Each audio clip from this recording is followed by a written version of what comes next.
Hey! What's up, everybody? My name is Jacob, and if you didn't know by the festive decor behind me, the holidays are upon us. We've got garlands, tree ornaments, tree stars, candy canes. Oh, whoa, that is one big present. I wonder who it's for. To Jacob. That's me. I got a present. Who's got a present? I'm got a present. But before I tear into this bad boy, let me tell you what we're talking about today. It's simple. We're talking about Christmas! Christmas is celebrating Jesus, God's greatest gift.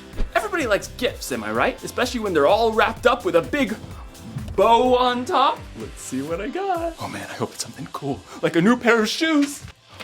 Or I hope it's like one of those headphones that cancel out all other noises. Cool. No, I hope it's a little puppy, like a basset hound. Then I could put a little hat on top of him and we can solve mysteries together, dude. What do you think, my dear Watson? Is the game afoot or is it afoot? Yeah, that's what I hope. Okay, no, this is what I hope. I hope that it's a trunk full of cash. Then I can buy whatever I want for Christmas. You know something? Hope it's a really cool thing. It can be like the light in the darkness. Today's story is about a time that may have seemed pretty dark, but then God gave his people something to hope for. I can't wait to see what's inside, but I'm gonna wait. Patience is a virtue, Jacob. See you in a few. The Bible. It's 66 books of history, stories, letters, and poetry that fit together to form God's one big story. The epic adventure of how he created us and loves us so much that he made a way to rescue us. As we travel through the Bible, from Genesis to Revelation, we discover people who met God and found their lives changed forever. Now, for an amazing story, inspired by the book of Isaiah, chapter 9, verse 6. Jess stared out the window at the ice beating down. Every holiday plan for the weekend had been canceled. And to top it off, the school had just released Jess's most recent grades. A D in language arts? What happened, Jess? I don't know. You're such a good storyteller. I can't make all the words work out when I try to write it down. Can I go play Mindstorm? Hun, you need to read for an hour first. An hour? I thought it was 30 minutes. Your teacher and I talked. We think a little more reading time will help. Jess glared. I don't have anything to read. You've got an entire bookshelf in your room. Those are little kid books. Then look at Emma's bookshelf. Emma was Jess's older sister, already in high school. Fine, whatever. Jess stalked upstairs to Emma's room, peeked inside. The room was empty, but everything was neatly organized. Emma had even done all of the colorful artwork on her own walls. Miss Perfect. Jess sighed. Everything seemed to come easily to Emma. Writing, math, friends, life. I'll probably be stuck in 5th grade for the rest of my life. Jess stood in front of Emma's bookshelf, running her finger over the thick spines. At last, a swirl of color on the bottom shelf caught her eye. Comic book Bible. Huh. Jess thumped down onto the floor and pulled the book off the shelf. She flipped it open, and color exploded off the page. In the beginning, God created the heavens and the earth. The images of creation were vivid and detailed, as if she were right there. Huh. Pretty cool. Jess found herself drawn into the familiar stories, seeing and hearing them in a brand new way. Moses and the Red Sea, the fall of Jericho, David and Goliath. Esther boldly approaching the king. David's incredible poetry in the Psalms. The Lord is my shepherd, I shall not want. After the Psalms, though, Jess paged into unfamiliar territory. Isn't Daniel in the lion's den around here somewhere? Who's this guy?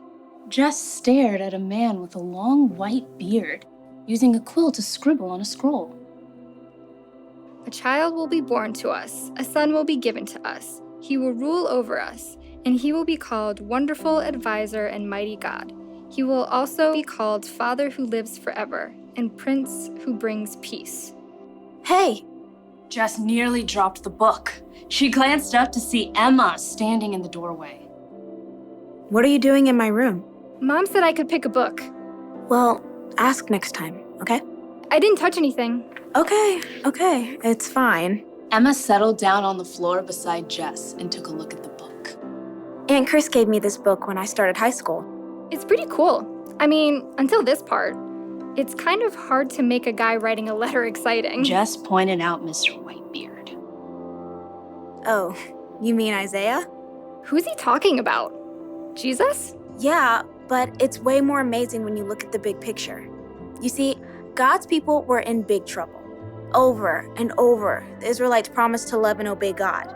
And then every single time, they turned their backs on him. Turned their backs? Like how?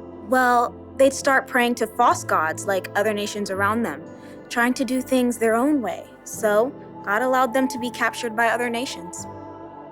Emma flipped back, showing images of battles, powerful foreign kings, groups of captives. The Israelites got in really big trouble. Things looked hopeless. So God just ditched them. No way! Every single time, God showed he was still with them. He sent kings who loved God like David and Solomon and Josiah, and he sent prophets like Elijah and Isaiah to speak God's truth and hope to the people. Even though they totally messed up. Yep. Through it all, God promised that he was going to send someone who would rescue them forever. Jess flipped back to Isaiah and read slowly. A child will be born to us, a son will be given to us. He will rule over us. That's only one prophecy. There are hundreds of prophecies in the Old Testament that talk about Jesus coming. Jess nodded, trying to take it in. That's a lot of promises. And God came through. The Israelites had to wait a long time, but God kept every single one of those promises when he sent Jesus to live on earth. His very own son. Oh, little town of Bethlehem and all that. You can take the book if you want. Emma tapped the comic book Bible. Jess smiled. Does God promise that I'll get a better grade in language arts? No, but he does promise to be with you and give you the patience and courage you need to keep working on it. They both listened to the ice rattling against the window. Hey, you want to play Mindstorm? Sure, just let me read a little more first. Emma gave a thumbs up, and Jess settled back down to keep reading. She paged forward to the book of Luke, eager to see for herself again how God had delivered on his promise to send a savior.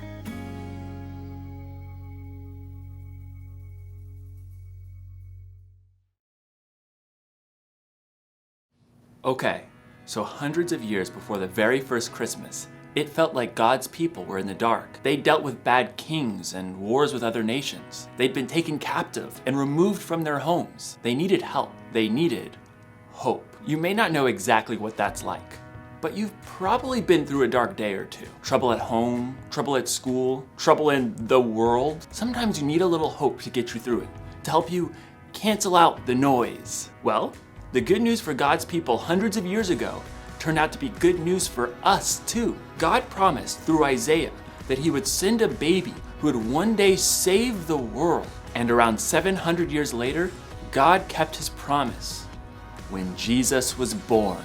Listen, if it takes you or me 700 years to keep a promise, that probably wouldn't be too cool. God's different. He's been here forever, and he'll be here forever. So 700 years is like, sometimes with hope, there's a little waiting involved. One thing's for sure though, when God makes a promise, he keeps it. So when things are dark, know that God promised to send us a Savior. When you're lonely, know that God promises He'll always be with you. When you're sad or hurting, know that God promises that there's going to come a day when there will be no more pain and no more sadness. Isn't that something to hope for? So here's the one thing to remember today. We can have hope because God keeps His promises. That's a little gift of hope for you this Christmas. Oh yeah, my present. Let's see what we've got. Ugh. Do not open till Christmas.